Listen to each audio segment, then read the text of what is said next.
Oh, we're live? Oh.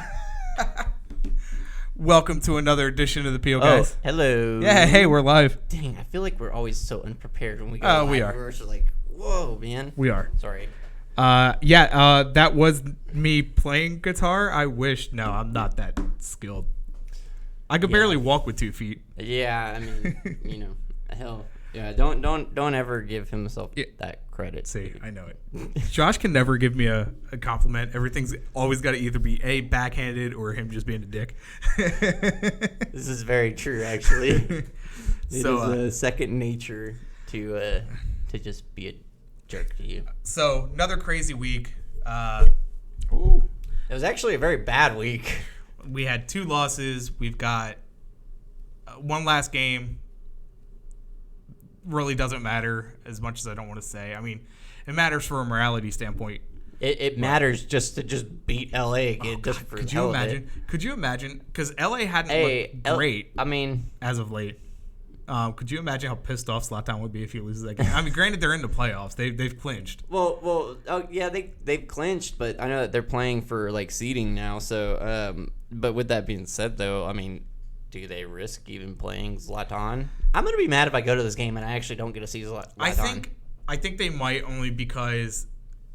They would. Yeah, they would risk too. It. Yeah, they would probably end up having to risk them. They're 1 point ahead of RSL. And they're they actually. I mean, if they win and things go their way, they could jump right back into second place. So real quick though, this week we did have to bump the show back one day. Josh had inventory overnight kind of deal. Fun. That was fun.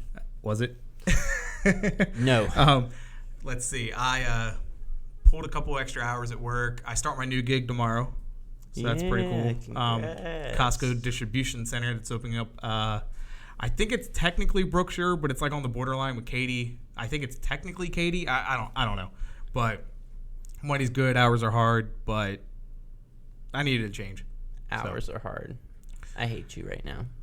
Apparently it is some hard work. So probably, I mean, compared to the store level, it's probably hard. So anyway, so we got one last match. We probably have this show, one more, probably take a break after the LA game. We'll have after the show, after the LA game. Yeah, because we will close out the Dynamo season. But we do got a lot going on today. We've got 2 matches to cover: the LAFC match, the Salt Lake match, set up for the LA Galaxy match this Sunday. Decision day, best day if you were an MLS fan, regardless if your team's in it or not. East is all spoken for, but they're still. As far as like just ruining LA Galaxy's, playoff seeding, I mean that means this game is completely pointless. Somehow Jorge is listening to Glenn Davis and us at the same time. I can barely listen to my wife at one time. So Dang. But we'll talk DMB, we'll talk his historic career. The guy's a legend. We'll talk about our favorite moments. We've got MLS Cup playoffs. We got some other news and notes around the Houston soccer scene to cover, and then we'll talk about our award. We'll announce the winner tonight. Pretty cool. We got a trophy for it and everything. I still demand a recount on that. But, a recount, whatever, yeah. Mm-hmm. Yeah. I got to rant to some people. Kind of rubbed me the wrong way, and I don't understand it, but it is what it is. Megan, of course, tuned in. She said that's rude. My wife, everybody. But let's jump right into it. LAFC. Wasn't expecting a whole lot of that out of that match. I was expecting a lot more out of that match, to be honest with you. So my predictions did not meet at all. But I mean, that was coming from the heart. What did you make from the first half? It was honestly, it was a very just bunkered game, which is probably supposed to be expected, for the most part. But I mean, like the goal that we even got, it was just kind of like, the own goal. The own goal, okay.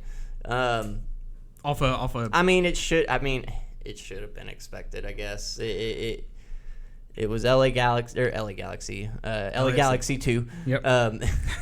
Megan said, I'm gonna head out. That second LA team. Yeah. The team that's actually in LA. Yeah, black and gold, whatever. Yeah. No, but honestly, it was just them controlling the ball. They wanted to get their supporter shield. Carlos Vela wanted to break the goal scoring record. Did he tie it that game? He tied it. Did he tie it that game? Yeah. Okay. So he did tie it against us, which sucks. But I mean, so I'd rather lose to them than the LA Galaxy. I agree. That's all I gotta say.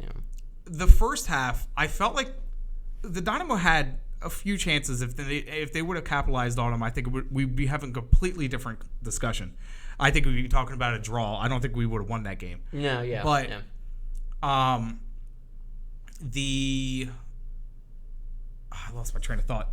The shots on goal in the first half alone is something that did stick with me when I was watching the first half.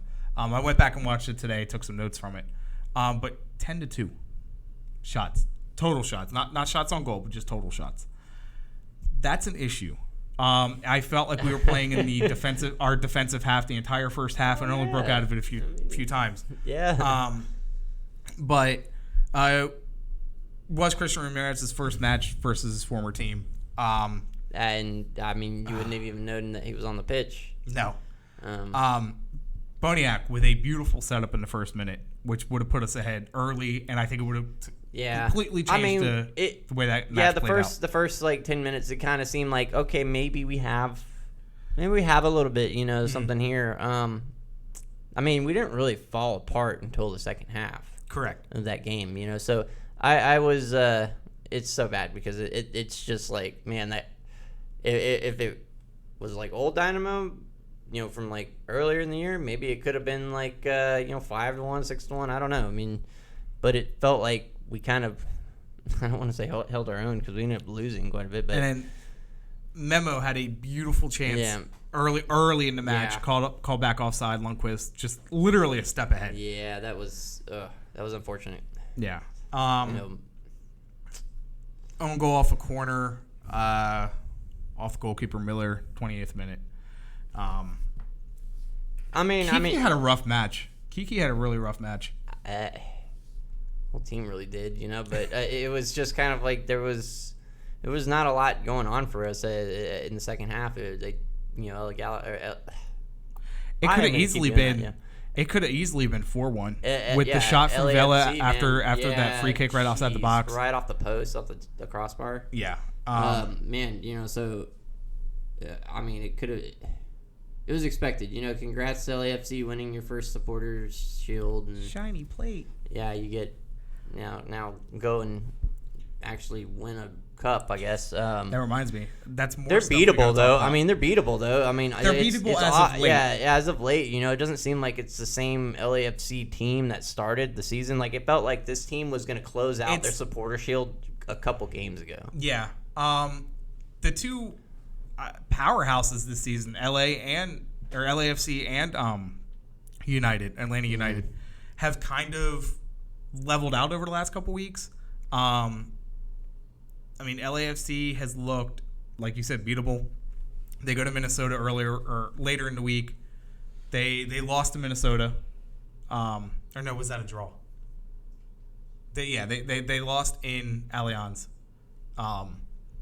Minnesota's had their number this year.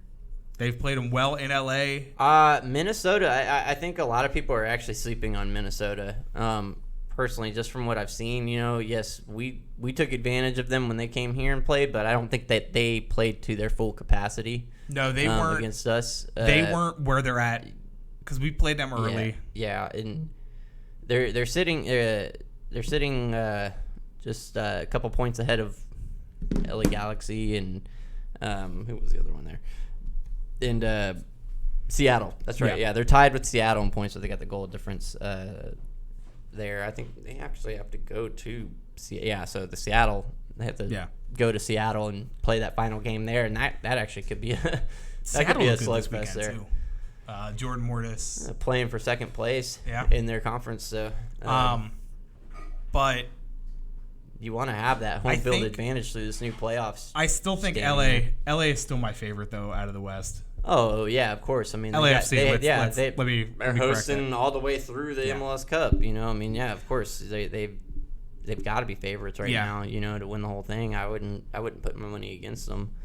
I do still think that, like I said, the dark horse that could beat them is going to probably be Minnesota. They did it on the road earlier this year, but they did it without playing against Carlos Vela, and they didn't really, I guess, take the youngster Mason Toye seriously. So Oh, that's another thing we got to talk about. I wish they had already announced the rosters. They're going to come out tomorrow for the U.S. Nations League matches against Canada and Cuba. I would like to see Toye caught up, but that's a discussion for later. Yeah. We could actually talk about that next week. Mm-hmm. So yeah, all in all, what do you make of that match? I mean, any positives from it at all in your mind? I mean, anybody stand out that actually did have a good game?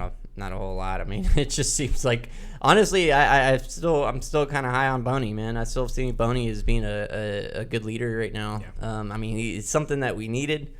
Does it carry over to next season? I don't know. And you got to factor in his age for that position as well. But he seems like he's a good. He's a good defensive mid, man. Yeah. And I like the way he's just attacking. He doesn't care. He doesn't stop on the ball. He was called for a couple fouls. Did he get a yellow that game? He did get yellow, probably. Yeah. Yeah.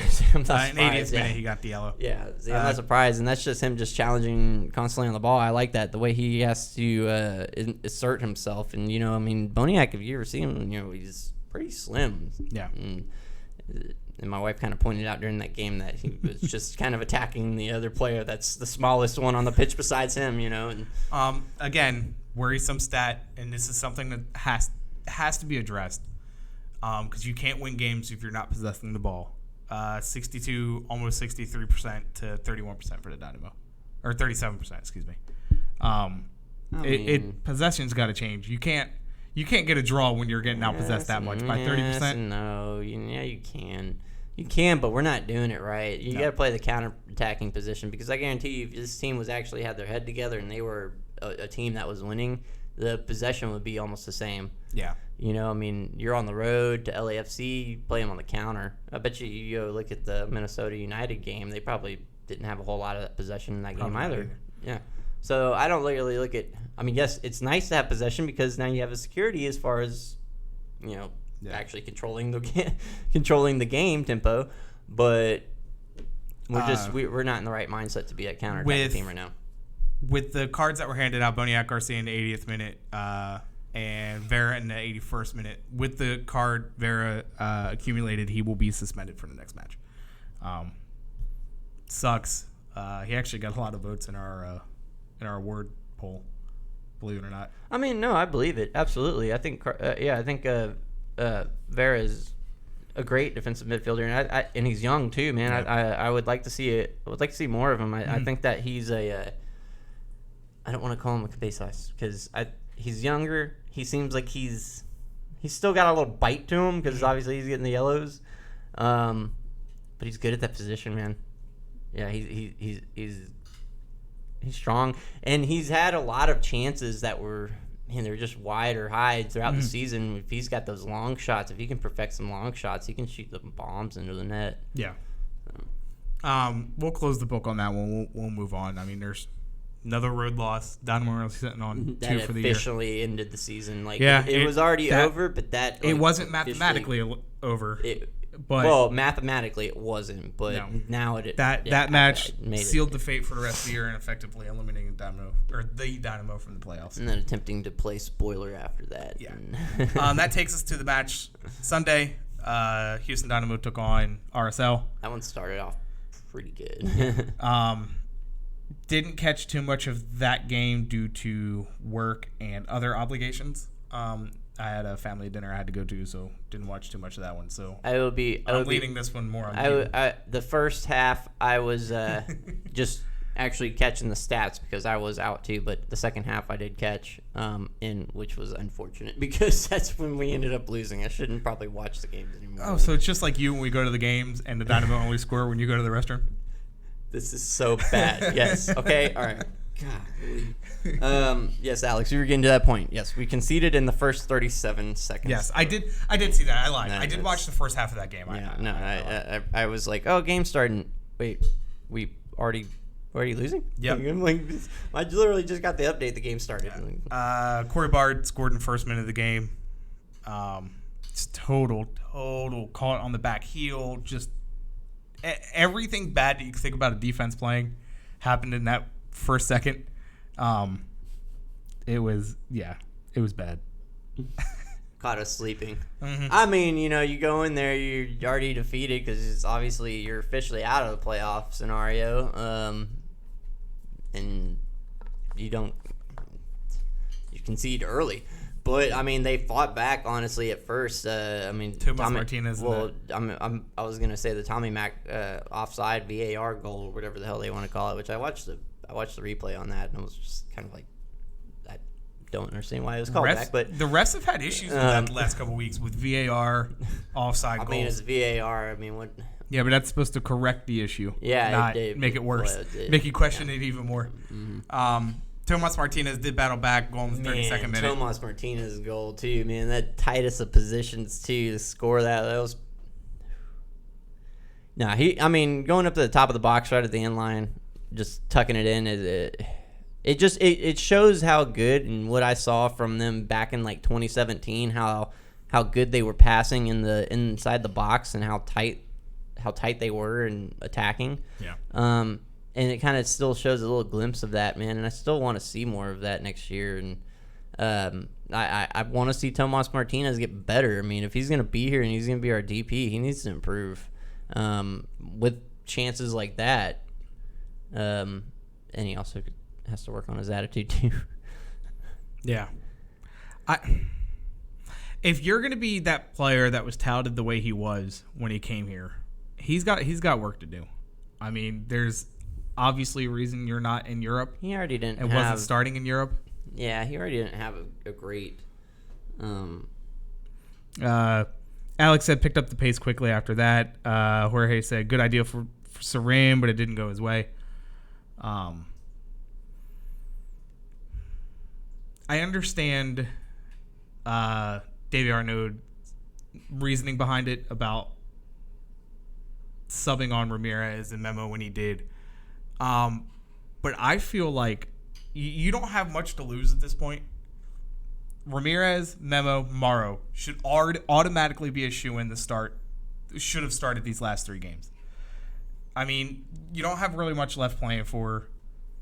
Well, you're not going to the playoffs, so you don't have to save them. Yeah, I mean, and then it kind of goes back down to the mentality of the player, the fitness of the player at this moment. I mean, how are these guys' mindsets? I mean, you've got to look at it for next year. But yeah, well, maybe his tactical moves. I don't know. I don't know. What's going to happen when you are in the middle of next year? There's a lot of people. There's a lot of people just on Facebook just saying, "Why are we playing these guys right now? Why don't we just start playing these youth academy players?" I can totally see the opposite side of that too. But that's one of those things you should start Memo, Morrow, and Ramirez. Yeah. And Tomas, start all these guys together. See what you have for going next year. And guess what? MLS season doesn't change. You're going to have these midweek games and these weekend games. Yeah. So let them build up to that adversity instead of making it easy for them. Now, if you're already down in the second half, you're not going to win. And the way the road woes have went on for the Dynamo this year, you're only sitting on 2 wins anyway. So it's not expected that you're going to win, as bad as it is to say. But then in the second half, guess what? 65th minute, you bring on a younger guy. You call up some of these other youth players. Now, obviously, you can't call up some of these RGV guys that you want to play because they're still got 2 more games left in their season. Well, 1 more now. 3 more. Okay, 3 more games. That's their season's long. Okay, but you need to get the book on these guys, starters and youth guys. That's really what Davey Arnaud's job should be from the rest of the season. Well, what should have been the rest of the season is what do I have to work with for next year? And it's essentially a tryout for some of these guys too. And Jorge brings up a good point on here is that Memo is underrated, and I agree. Oh, 100%. Yeah, Memo.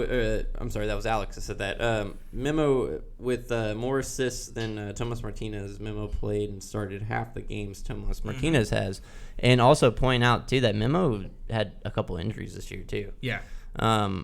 Yeah. No, I mean Memo is kind of it's like it's his first year actually like fully getting true first team minutes. Yeah, getting true first team minutes. Yeah, we saw him last year a little bit, but this year is kind of like he made a name for himself. Yeah.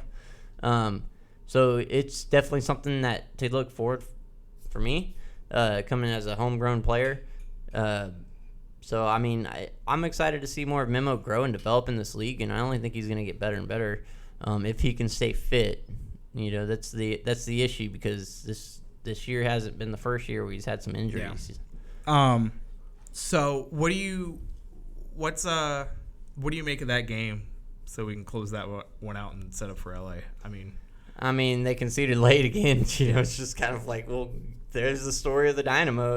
It's just this is the whole season. It's just late goals given up, breaking. But it's not. It hasn't even just been this season. But it's been the last 3 or 4 seasons. This has been the worst as far as like last minute goals, and it's just like, man, that defense.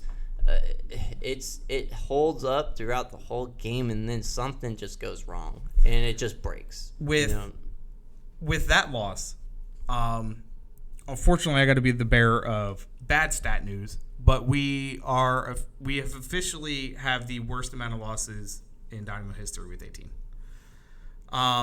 Win percentage of 39.4.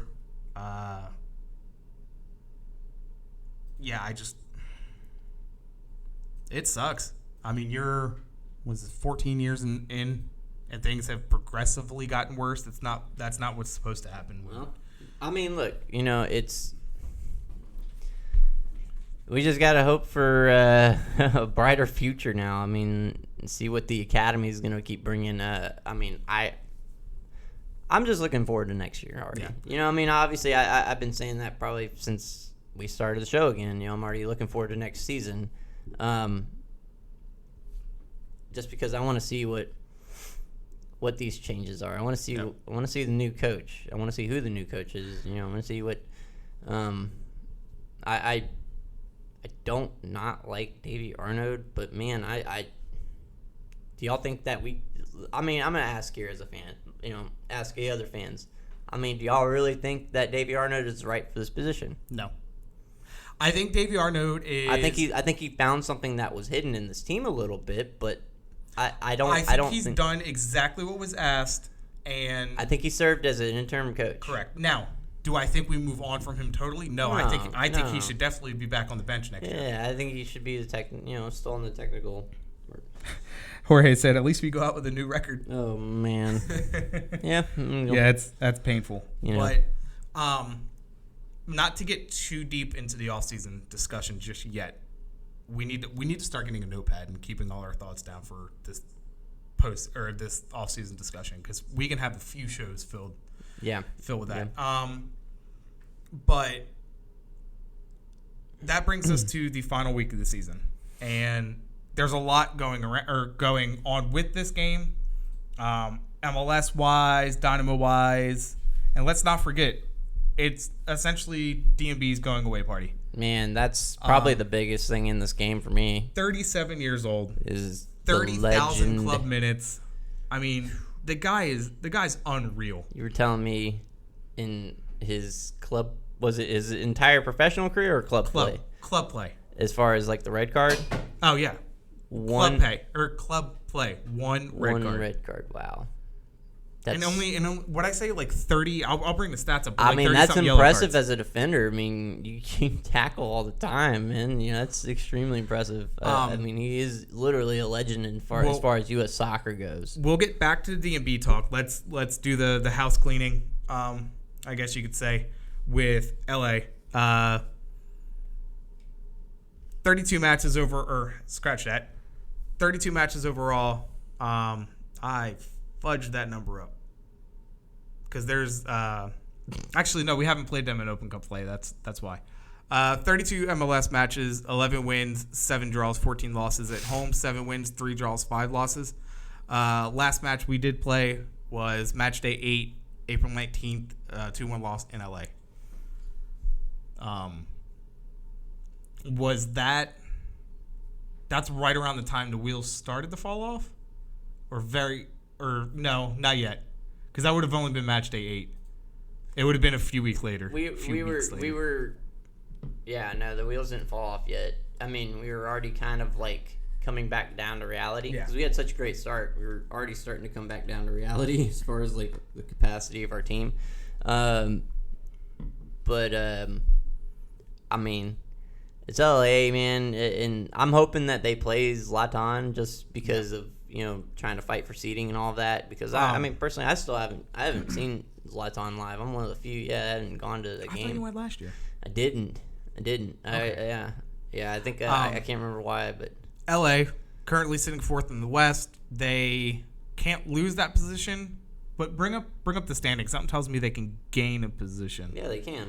But I don't think they can lose a position. So yes, they can lose a position. Okay, good. Yeah. So the point standing, is 2nd to 5th. These are what's up for grabs. So Minnesota and Seattle are tied at 53 points. Okay. And then LA's got 51 points, and then RSL is 50 points. Okay. So they can drop to as low as 5th. They could lose their home field advantage. Yes. Yeah. So I mean, they are going to be playing for that at least. Okay.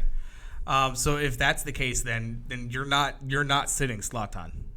I mean, I wouldn't. No, I wouldn't. I mean, I would hope you wouldn't. Their last match was a 3-4 loss versus Vancouver at home in LA. Man, Vancouver doing Vancouver things right now. Their last 6, they're either good or bad. 3 wins, 3 losses. On the road, not so hot in their last 6. Overall, on the road, they're 5-2-9. Last 6, they are 1-1-4.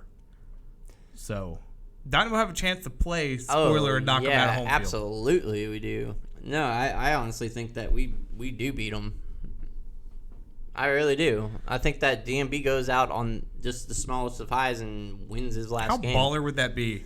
DMB scores. Oh my God, that'd be amazing. I mean, man, I saw that CONCACAF goal at the beginning of the year, man. I want to see more 51 goals, 51 assists in club play. I want to see more of that, man. No, I mean, DMB, he's going to come out fire. Mm-hmm. I really do think that because, I mean, why not? Why wouldn't you? Yeah. It's your last game, your last professional game. I mean, you want to go out on something. You don't want to go out with a loss. No, I mean, it should be entertaining, and then, of course, you got Zlatan Ibrahimovic, who's I know you hate him, but I think he's hilarious. I can't deal with. I don't really care about him as a soccer player. I just think his persona of like the way he carries himself as the Chuck Norris of soccer in MLS right now is just like the best thing ever. It cracks me up, he's very blatant about it, and that's what I love about Zlatan. I think his character is great. I guess. What do you? So we've already talked. We've, what's at stake? What you're expecting out of this? Do you think it does more harm than good if we do win for the overall discussion of the offseason?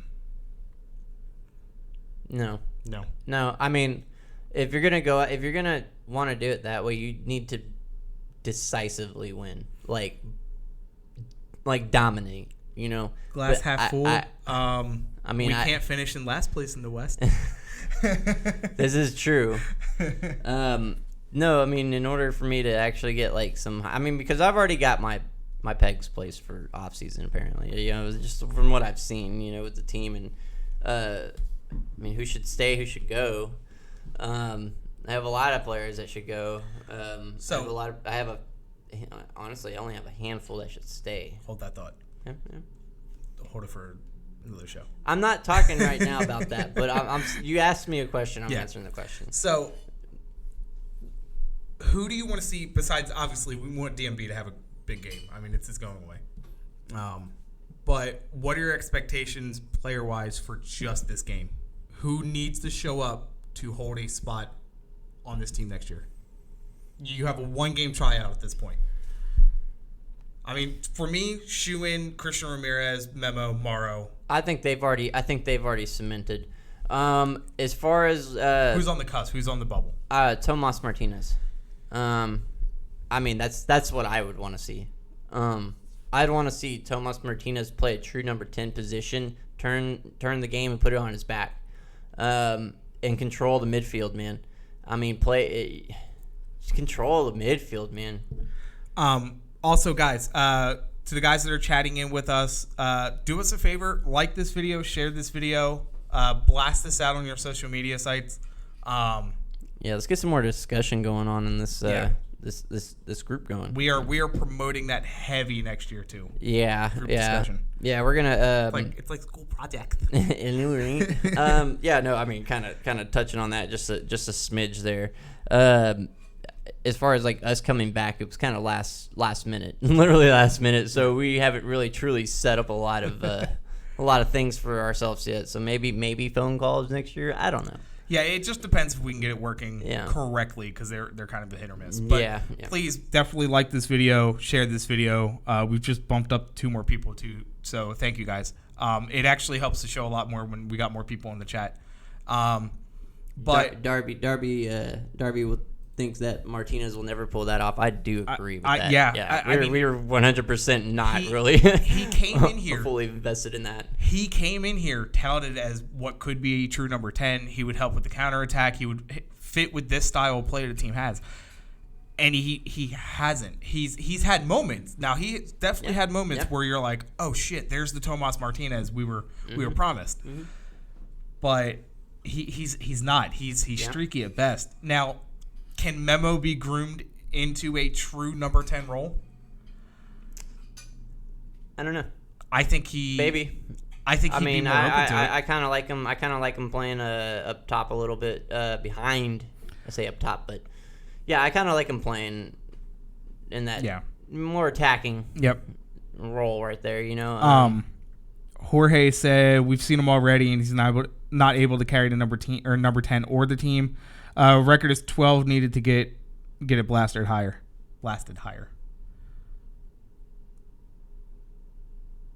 You lost us, Jorge. I don't know what the record is. But now, playing devil's advocate though, MLS hasn't been great with having a quote true number 10. Your strikers have either been really good, and your defensive midfield's just good at getting the ball forward. It's not a true number 10 has been really hard to come by in MLS. I'm trying to think. Exactly. Larry? Yeah, but he's an outlier. I mean, even if you count 3. Yeah, it's not like no. Not every team has a true number 10. And they're winning in spite of not having a true number 10. Yeah. You know? I mean, you're right. You know, but if we're gonna have that role, we're gonna have the.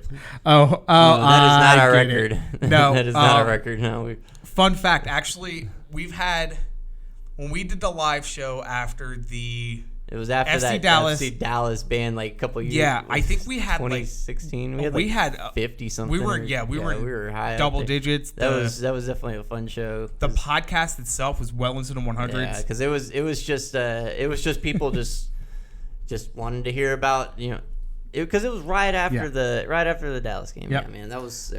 Darby, when you're 10 actually 10s. And a surprise, that's not a number 10. By that measure, Tommy Mack has been a 10 this season. And that's sad. Look, he's another one. Tommy Mack has been weird this year. Tommy Mack is weird every year. I mean, he's had moments where you're like, all right, this guy's... Yeah, Tommy Mack, he can do it. And then you're like, what oh, no, Tommy Mack. What are you doing? Get him off the pitch. He's probably one of the most lopsided players I've seen this year. Yeah. Definitely. It's just super hot or cold.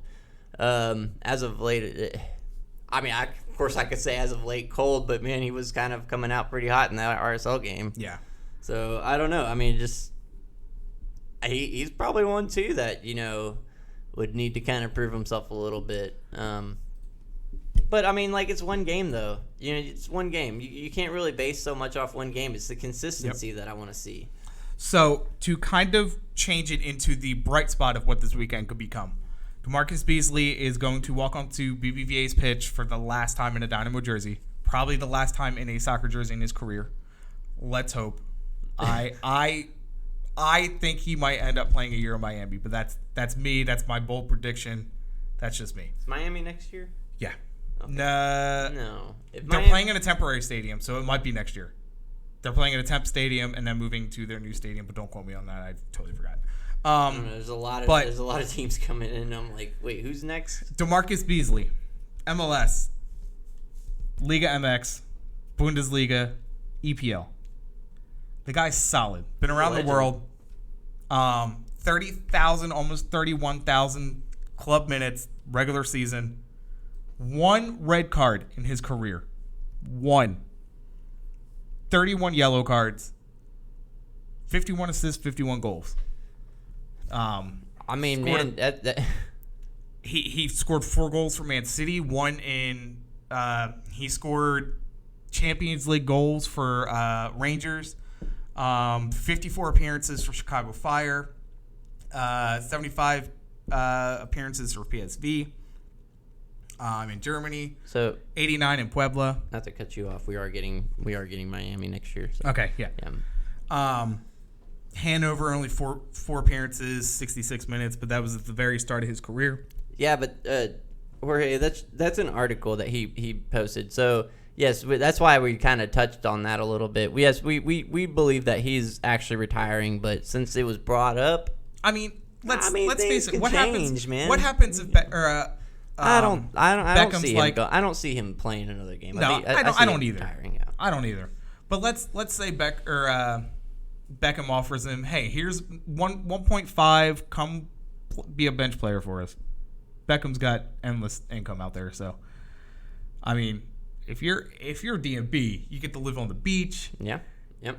Show up every once in a while. I mean, yeah. Anyway, Darby said, do our players need a consistent lineup to produce consistent results? We're looking for is the inconsistent play on the manager and not the players. It is shuffled around quite often. It seems like they're throwing darts at the board, and that goes back to Wilmer. When you have something that's good, it's still right now too. When you have Davey Arnaud gets the exception, and the reason I say that is he knew this. Look, let's face it. When he took over, this team was not going to make the playoffs. We had hope, but it wasn't going to happen. Well, you got to think about those players playing in that role and then getting the chemistry with each other, playing in their respective positions. Yes. You know? But Wilmer had that issue from when he got hired to when he got fired. Well, I thought 2017 was pretty consistent for the most part. He actually established an identity. How many times but that was the only year that we actually kind of established an identity as a counter-attacking soccer team. And how many times did we go to the game? They announced the lineups. You're like, what the hell is he That's thinking? True, yeah. I mean, we also don't have Vicente Sanchez to save us every game. Correct. But then you also had the one time, and look, Beasley's good, but they put him back as a left back because he didn't have the legs to be a midfielder anymore. And they started him up top a game. Wilmer did. Why? What for what reason? You know, he's more than capable of playing up the wing. Why mess up a good thing? Especially when your defense at the time wasn't all that great either. Well, it probably sucks when you have your wingers out on national duty a lot. Fred Flintstone Wilma. Love it. But consistency is key. I mean, if you have a hot hand like in baseball or football, you don't change it. You know, you don't. No. And the Dynamo have had that issue for the last 2 years, 3 years, where they mess with a good thing. They win 2 games, they lose 1, then they completely change the lineup. Mm-hmm. No, guess what? Sometimes even your stars are going to lose games. So another thing. So with this being said, so the players that we have now, do y'all think that an actual, I guess a higher class coach, I don't really have a name to give out for a higher class coach right now, but Do y'all think it would take a coach, like a much better coach as far as top class to control this team better and get more out of them and make them a pretty damn good team? What about Diego that got fired from Mexico? I saw that. I think he would fit the style of play that's here. Quite possibly. I think that would probably even draw in some fans. More fans too. The question is would the front office spend the money on that player? Now, granted, we're about to find out. Apparently, they said they are, but let's actually see what happens. Let's go back to the good topics. Sorry. Well, there's discussion going on. But DMB, God, there's so many good memories too. Talk about your memory, and I'm going to bring up his international stats because those are just as good. Favorite DMB memory? Man. Well, I mean, obviously U.S. Open Cup, him hoisting that last year. Yeah. It's not that long ago, obviously, but I mean, it was really cool to see a trophy lifted in our stadium for the first time ever. That was awesome, and he was captain, so it's respect that the man deserves to hoist that trophy. Yeah.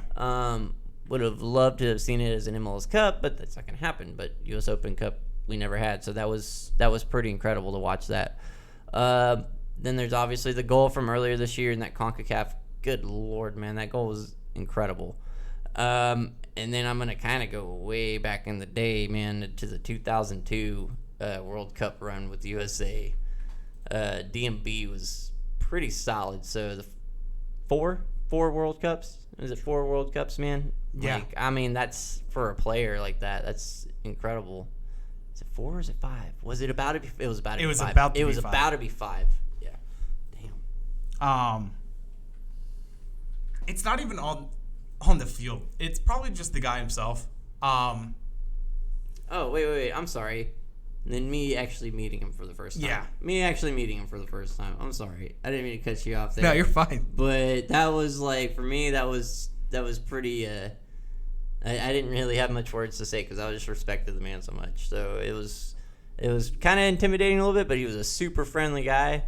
And so, that's one of my memories. And now I think that was like 3 years ago that I got to actually just meet him, just as a fan, just talk to him, just like right after a game. I have 2, and they're both off the pitch. This was after probably number 1, and it showed how much the guy actually cares. And hold on, Dubry, we'll get right to that. Because I will lose my train of thought on this. It was right after the U.S. failed to qualify for the last World Cup. And then Corey Ropkin was writing for the Chronicle, had asked him a few questions about failing to make the World Cup, losing in the Hex. And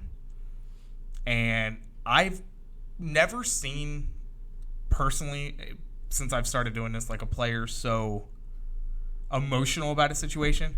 He straight told Corey after he asked him a few questions. He's like, I don't want to talk about it anymore. He's like, yeah, I'm pissed off that we missed the World Cup.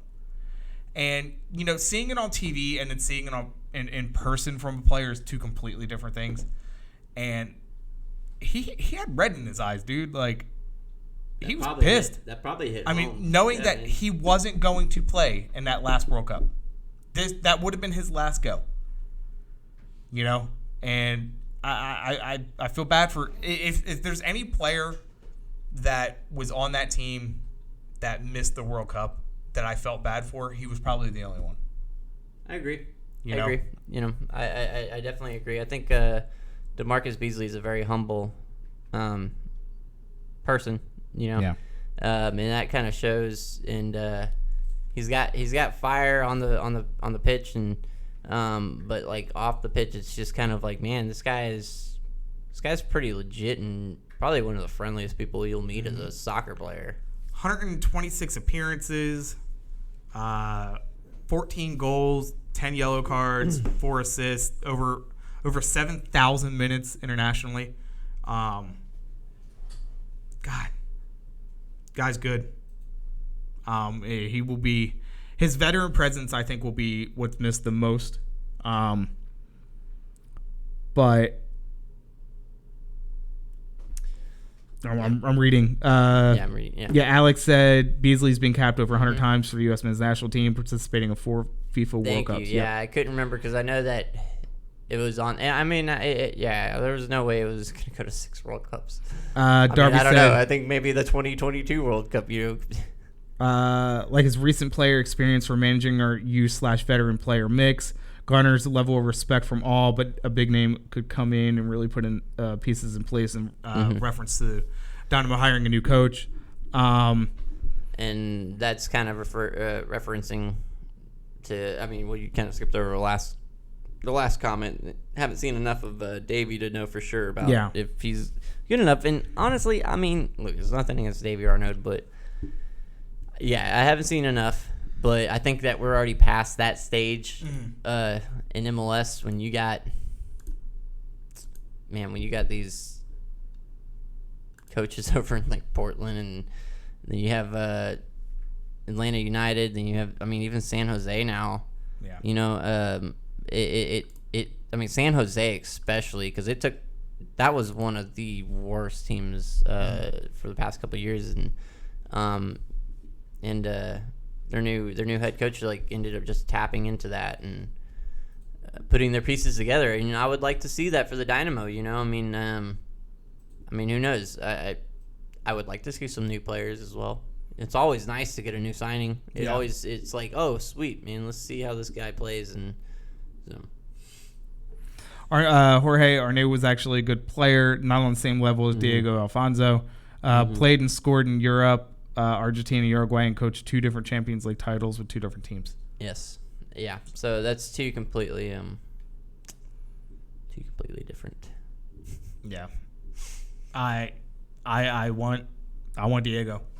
I think that's the guy they need to go after.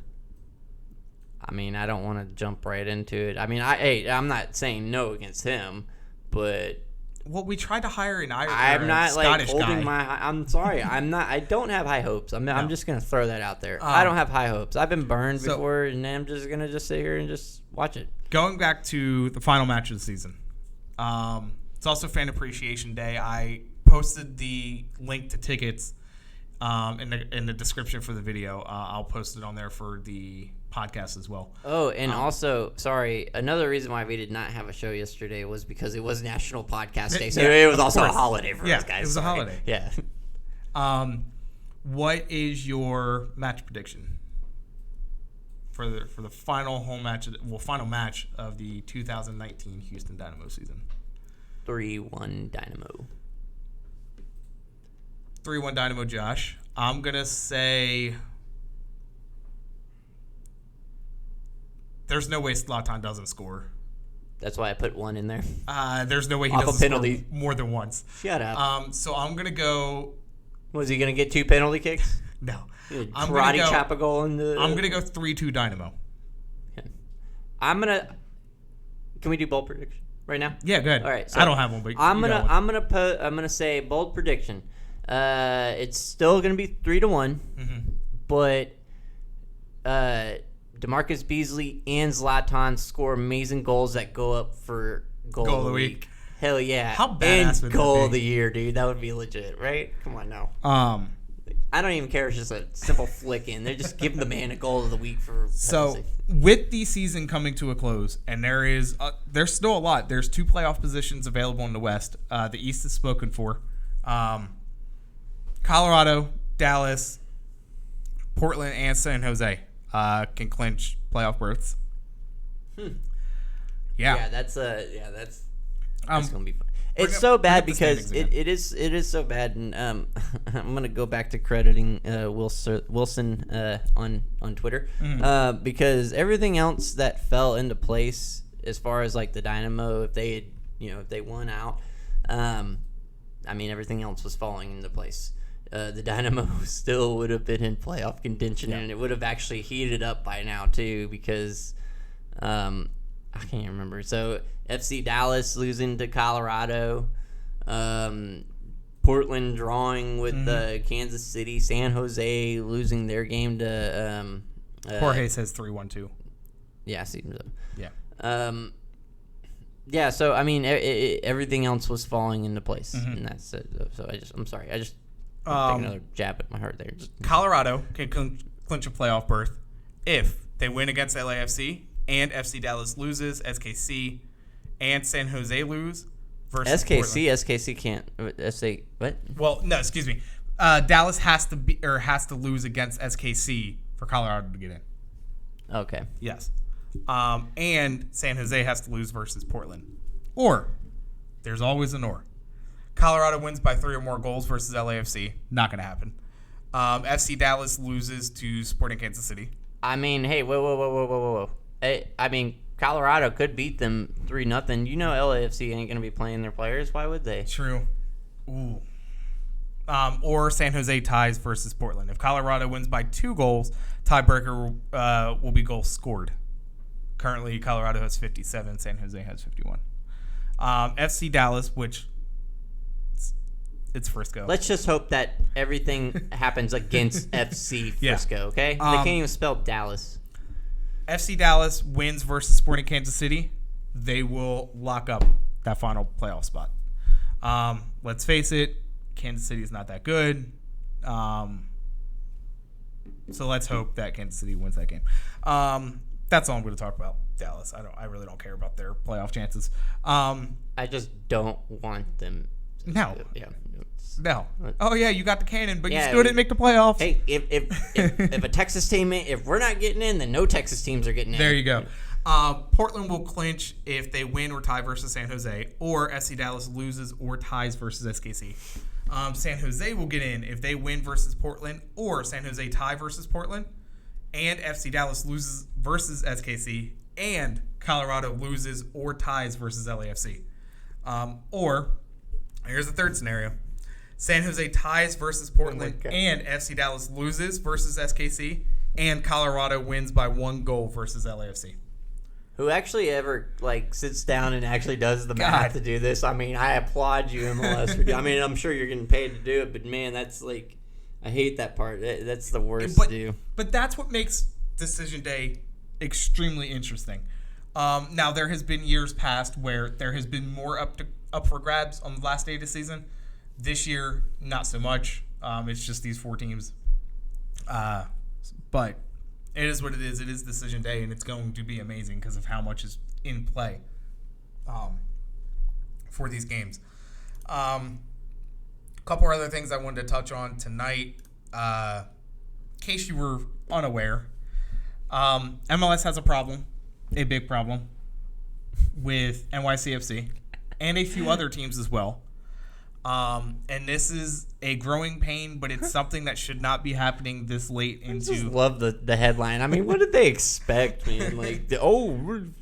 So right now, as it stands, there is going to be a conflict of a host stadium for NYCFC, who already should not be playing in Yankee Stadium in year 4 or 5 of their existence. Yeah, man, they're owned by Manchester City, and they're allowing this to happen. So as of right now, Yankee Stadium will be unavailable for the MLS Eastern Conference Finals or semifinals if they make it that far. October 23rd, October 24th. Okay. Eastern Conference Finals, October 29th, October 30th. They would have to play these games at Citi Field if Citi Field allows it to happen. Citi Field right now has a golf tournament on one of those weekends. Oh my God.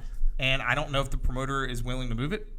The other option, which was being thrown around, not officially, was New York Red Bulls.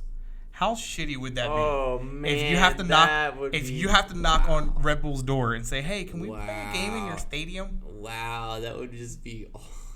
MetLife is busy being used now. This isn't so, but so this is what MLS posted too, though, on their end, because they actually posted the scenario of what's gonna happen. Well, it sounds like Citi Field is gonna they would move their tournament. Okay. So this is just... While you're trying to find out, what makes this even worse is it's not even just a New York problem. Atlanta, the Falcons play a home game on one of the days Atlanta's scheduled to play. Okay? Same thing in Seattle. And it's right now Minnesota, who should be hosting a home playoff game. So now that, which makes no sense because it's Minnesota Stadium. Yeah, There's but also Atlanta, Atlanta as well though. That doesn't make any sense. That should be on MLS to change the day. Like that's an easier fix than what it is. Obviously, NYCFC is the bigger issue, and it makes the league look really bad. Yeah, you want to say, hey, this is a premier league in the world. We have amazing soccer. Come watch us, promote it. Oh, but wait, we have a team playing in a baseball stadium. It's a great competitive league, but man, I'm sorry, it's just poorly ran. Not that I want to get into the semantics too deep, but it was just something I threw out there. I find it comical. It is a dark spot for MLS, and it needs to be changed. I think there's not going to be much more expansion past the current teams that have been announced. But if I was a manager, or if I was a MLS, an investment group came to me and say it was ran by a football organization, like say, I don't know, trying to think of a team that doesn't have ties. I don't know, let's say Arizona Cardinals ownership group said, hey, we want to buy an MLS franchise, but we're going to have our team play in University of Phoenix Stadium. Well, MLS should be like, okay, you can do that for 1 year, but you have to have a soccer specific. I agree. And it's the fact that it's allowed by MLS and NYCFC to go this long is a blight on this league, and it needs to be changed. ASAP. I agree. Or as they go play in Man City. Yeah, well, there you go. Just fly them out to Europe and go have them play on their pitch. But yeah, I thought that was funny. It's something I wanted to bring up. Couple other things real quick. CONCACAF Champions League. We already have 3 teams qualified for Champions League out of MLS. LAFC with their Supporter Shield win, their first ever time in CCL. NYCFC with the Eastern Conference regular season champs. Oh, LAFC. Yep, I'm sorry. Yeah, my bad. I was thinking anything, and I was like, wait, what? They lock it up because they have the best record in the East. And then Atlanta United, being the U.S. Open Cup champs, have made it. The other MLS team that's going to be in it is the Montreal Impact for winning the Canadian Championship this year. So Wilmer has won the U.S. Open Cup last year with the Dynamo, and so he went into the CONCACAF Champions League. So he's only good at domestic tournaments? And then he went in and won. He went in and scraped the pieces of that Canadian championship. Yeah. Because there's only 2 teams or 3 teams that really compete for that championship. Yeah. I would love for one of these like Ottawa Fury to come up and just beat them down. I forgot what team would come up next. I want to say it's the second or the loser of like MLS Cup or something like that. If LAFC or Atlanta wins, that opens the door for another team to come in. Mm-hmm. I don't remember. I need to do my homework. I forgot what team would come in. Yeah. But that's how that would work. Or is no. Yeah. Hey, send Megan. Them over to Philly. Yeah. Hey, Megan. My wife is sleeping on the couch tonight. Don't you have to go walk the dog? My wife is sleeping on the couch tonight. Megan, let you play with the TV remote again. I don't want to play NYCFC at all in the playoffs. They beat us back-to-back last season. Last game of the season and the first game of the playoffs. But this would be like the perfect time to get revenge. Oh, it would be. I think the Union are better suited. Hey, you know what? Hey, don't even worry about it because we'll just go ahead and just end your playoff run, and that will solve all your problems right there. We also have big news for the Dash. Talked about it last week. This Saturday, they will be taking on Tigres in Mexico. Shut up, Meg. Sorry. So post that Family Guy gif afterwards. They will be taking on Tigres in a friendly. It is a FIFA break for the women. With that being said, October 3rd and October 5th, I wrote it down. I forgot. Everybody's giving Wilmer Cabrera some love on this chat, so I don't know if we're on the wrong side or anymore or what's going on. U.S. women's national team will be taking on Korea October 3rd and October 7th. The Houston Dash, since we're on women's soccer, they did play to a 0-0 draw and their final home game of the season versus the Washington Spirit. They still currently sit 7th on the NWSL table. October 12th, they will take on the Utah Royals. Sweet. In Utah. That match will be on Yahoo Sports. I know I had a few more things. We have got to get to that Dynamo Player of the Year award, so let's hustle. One more. Where'd it go? U.S. Open Cup has also started. The first round of qualifying has commenced. Athletic Katy FC of the UPSL took on the Houston FC, also of the UPSL / USL 2. And match went to PKs. Athletic Katy wins. So they will advance to the second round of qualification for the U.S. Open Cup. I don't believe you, Alex. Sorry.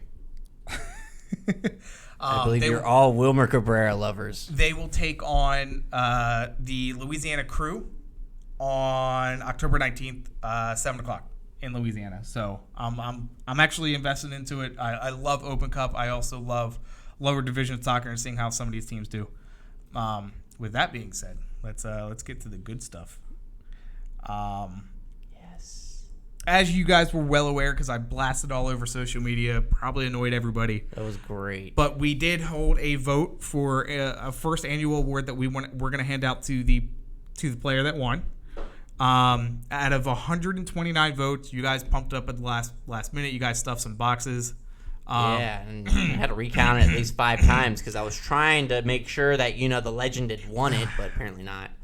I'm not referring to DeMarcus Beasley, by the way. It's so legend. We're gonna go from lowest to highest from the bottom 3 or top 3. Okay. With 14% of the vote, and I'm still trying to figure out how the hell this happened, and it was just people being dicks.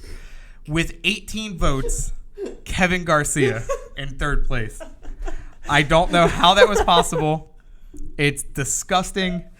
I'm surprised the guy even has an MLS contract. The Dynamo are probably never going to let me cover the team again because of how bad I'm trashing Kevin Garcia. I don't even know if RGV would take him at this point. But yes, Kevin Garcia with 18 votes. Probably 17 of them coming from Josh.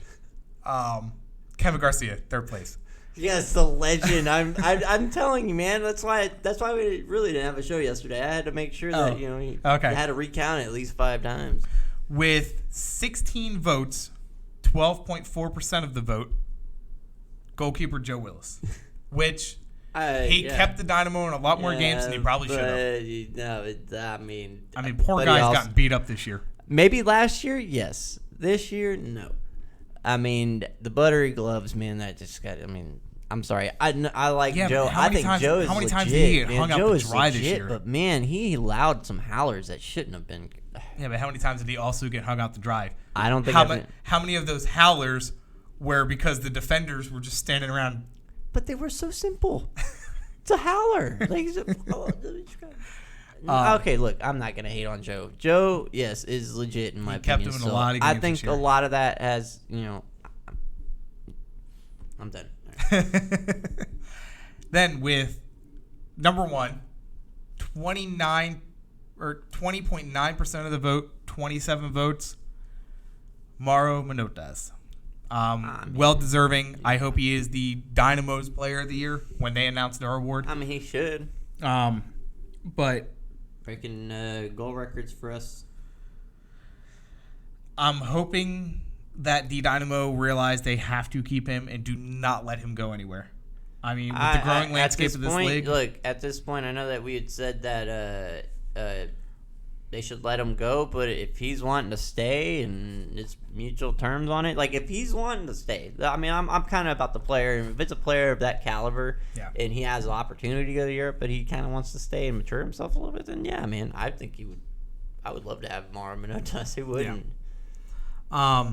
It's like I said, it's well deserving. It was really cool for us too because seeing the backside of this, setting it up was really fun. Google Forms, Google has been our best friend when it comes to anything on this podcast. It makes everything easy for all of us to share. upload stuff. The forum was really cool. It's free. Google has free everything. Not that I'm promoting Google. I'm not paid by them. But something like this, it was really cool for me to do. We had 129 votes. Next year, it's awesome, I want to shoot for 200. Yeah. We have a Pretty legit cool. trophy that is in the process of getting made. Granted, it's only like 8 inches tall, but it's the thought that matters. Yeah, We're going to try to get a little quote from Morrow. It is very well deserved, Yes. And going to Jorge says, Vera, and personally, man, there was a lot. That was probably actually one of the hardest things. Vera to had vote 7 for. votes. Yeah, that was actually one of the hardest things I had to vote on this year. Was actually who I thought player of the year was, because there's players like DeMarcus Beasley, and then there's players obviously Mauro Manotas, Memo, Kiki Struna and Minor Figueroa. I mean, dude, there's some solid players as far as like who I believe deserved it. Albert only got 2 votes for us. I don't think he deserved it. Did anybody vote for Ramel? Yeah, one person did. I think. No, actually, I don't think anybody did. Okay, wow, because I was about to say, man, I didn't even go that low. Beasley had 7.8% of the votes. Christian Ramirez had 12 votes. Yeah, That's 9.3. Yeah. Memo had 15 votes. So he was there. He was close. He was close to cracking the top 3 if somebody didn't vote for Kevin Garcia. Josh.